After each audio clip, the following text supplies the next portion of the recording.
বন্যা দুর্গত মানুষের পাশে দাঁড়ালো লায়ন্স ক্লাব।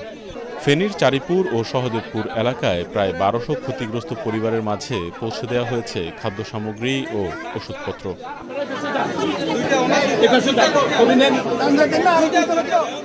লায়ন্স ক্লাবের ডিস্ট্রিক্ট ৩১৫ A1 এর উদ্যোগে এবং LCIF ইমার্জেন্সি গ্রান্টের সহায়তায় ত্রাণ বিতরণ করা হয়। খাদ্য সামগ্রীতে ছিল চাল, ডাল, তেল, আলু, চিনি, লবণ ও জরুরি ওষুধপত্র। অনুষ্ঠানে প্রধান অতিথি ছিলেন district governor AKM Golam Faruk. এছাড়াও আরও উপস্থিত ছিলেন লায়ন্স জেলার শীর্ষ কর্মকর্তারা। লায়ন্স ক্লাব সবসময় দুর্যোগে দুর্গত মানুষের পাশে দাঁড়ানোর প্রতিশ্রুতি ব্যক্ত করেন তারা। ইয়াসিন রানা, ATN বাংলা।